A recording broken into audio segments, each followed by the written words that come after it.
Hello everyone, this is the Apri team. In this video, we will demonstrate several improvements that will make your coding experience much more enjoyable. So, let's create a new app and start with feature number 1. Let's consider a trendy case where you want to replace an existing app image with a new one. First, let's create a new page from the About Us layout. As you can see, this layout already comes with an image, so let's add this image to screen 1 as well. To do it, drop an image component to the screen, go to the Properties panel on the right, select the Styles tab, and set its width property to 100%. Now, under the Common tab, click Change to upload the default company logo.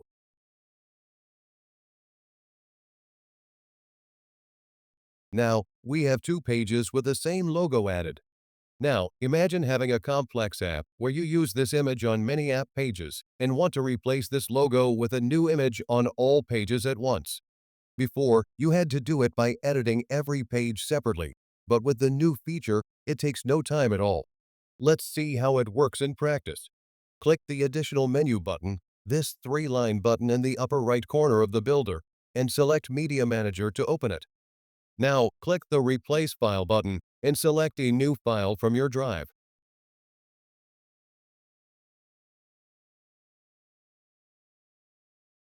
In a moment, the images are updated with a new file on both app pages. Another great improvement has been made to the Code panel that will significantly simplify the coding experience for our users. This improvement is a complex one and consists of 3 magic checkboxes in the Function section: Try Catch, Loading, and Check. Let me show what they are for. The first Try checkbox is used to simplify error handling. Quite often, scripts can contain errors due to many reasons: developer mistakes, incorrect user input, erroneous server response, and many others.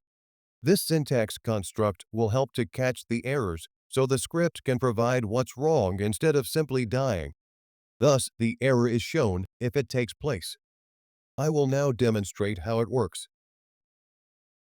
Open Screen 1 Design panel, drag the button component to it, and define its click event with some function, for example, test.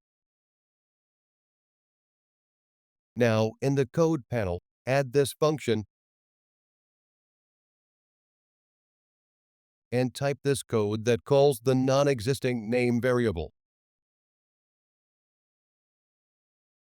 Save the app and click to test it.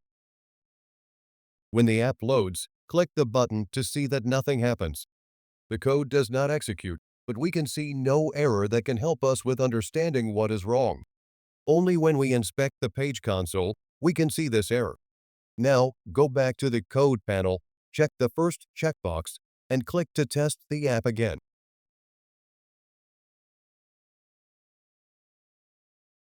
Now, the corresponding error is shown, which can be of great help in debugging. The second checkbox, Loading, can be checked to show loading before the function execution starts and hide it after the function completes. Note that this works for async methods only. And the third checkbox, Check, is used to validate the form if it is present on the page before executing the function. If the used form is invalid, validation error will be displayed and the function will not be executed. Let's experiment to see it in work. In the Design panel, drag the Form component to the page and place the Input component into it.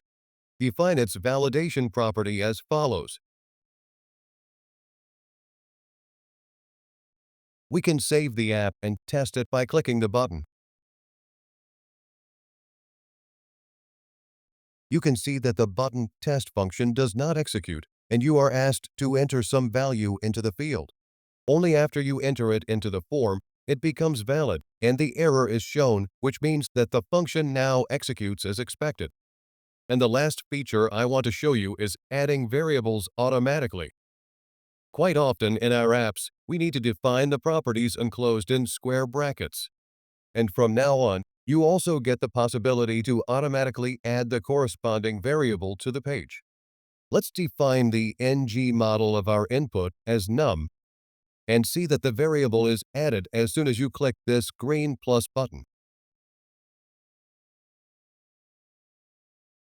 This is a really handy tool since you do not have to spend extra time switching between the design and code panels and losing your focus just to duplicate the variable name.